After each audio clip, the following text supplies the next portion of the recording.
দিকে দিকে আমরা যে ছবি দেখতে পাচ্ছি যে কোনো শিবির হোক, তৃণমূল হোক বা বিজেপি, সেখানে স্টার ক্যাম্পেনরা তারাও কিন্তু একেবারে প্রচারে নেমে পড়েছেন। বোলপুরের প্রচারে এবার সাংসদ দেব, চন্দ্রনাথ সিনহার সমর্থনে প্রচারে দেব ও অনুব্রত মণ্ডল।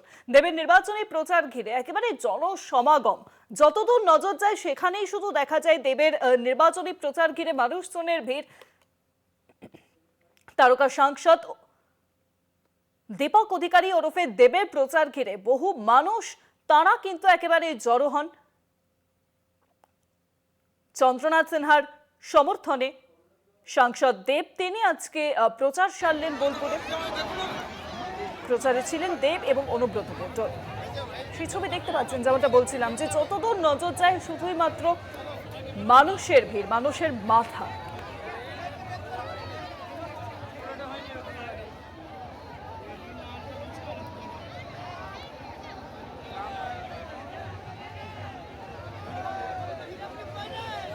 ফোনলাইনের সঙ্গে রয়েছেন প্রতিনিধি বনাবীর বংশী। বনা, যে ছবি আমরা আমাদের দর্শকদের দেখাচ্ছি যে দেবের নির্বাচনী প্রচার ঘিরে একেবারে জনসমাগম, যতদূর যে ছবি দেখতে পাচ্ছি যতদূর দেখা যাচ্ছে শুধুমাত্র মানুষের ভিড়। এই রোদে গরমে তারা একেবারে এসেছেন।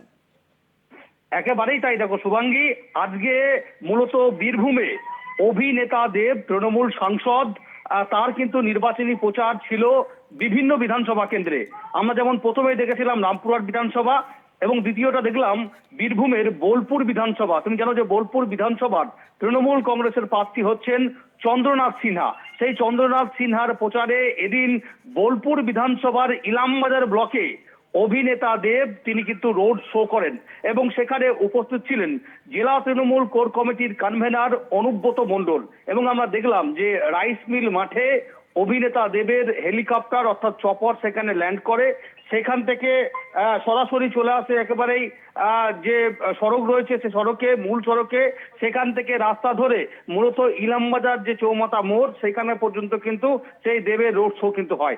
এবং দেখো অবশ্যই দেবের যে রোড শো আজকে বোলপুর বিধানসভা কেন্দ্রের ইলামবাজার মানুষ দেখলো তা কার্যত নজিরবিহীন সেটা বলা যেতে পারে। কারণ দেখতে পাচ্ছি আমরা যখন অভিনেতা দেব যখন রোড শো করছে সেই একই হুড খোলা যে জিপ বড় গাড়ি সেখানে চেপেছিলেন প্রার্থী চন্দ্রনাথ সিনহা, অন্যদিকে ছিলেন অনুব্রত মণ্ডল। এবং দেব যখন প্রচারে রয়েছেন তখন দেখতে পাচ্ছি দুদিকেই রাস্তার দুধারে কার্যত জনসমুদ্র বলা যেতে পারে। মানুষের এত ভিড়, লক্ষ লক্ষ মানুষের ভিড় বলা যেতে পারে রাস্তার দুধারে। দেব সাধারণ মানুষকে তিনি অভ্যর্থনা জানাচ্ছেন, তিনি ভালোবাসা জানাচ্ছেন। তিনি যে নির্বাচনী প্রচারে এসছেন শাসক দল তৃণমূল কংগ্রেস হয়ে, এবং তিনি এটাও কিন্তু বারবার করে বললেন যে বিশেষ করে ভোট আপনারা তাকেই দেবেন মূলত সারা বছর যারা আপনাদের পাশে থাকে, অর্থাৎ তৃণমূল কংগ্রেস শীত গ্রীষ্ম বর্ষা সারা বছর কিন্তু থাকে রাজ্য সরকারের বিভিন্ন প্রকল্পের মধ্য দিয়ে আপনারা উপকৃত। কাজেই এই ভোটের সময় অনেক ভোট পাখিরা আসবে, কিন্তু যারা সারা বছর থাকে তাদেরকে দেখবেন। এবং আজকে সেই ছবি আমরা দেখতে পেলাম, প্রচুর মানুষ কাতারে কাতারে মানুষ দেবকে দেখার জন্য, উচ্ছ্বসিত মানুষ দেবকে স্পর্শ করার জন্য শুধুমাত্র মানুষজন কিন্তু জমা এসেছিলেন এবং রীতিমতো একটা জোয়ার এসেছিল সেটা বলা যেতে পারে। দেখো এই সামগ্রিক বিষয় নিয়ে আজকে আমরা অনুব্রত মণ্ডলের সাথেও কথা বলেছিলাম।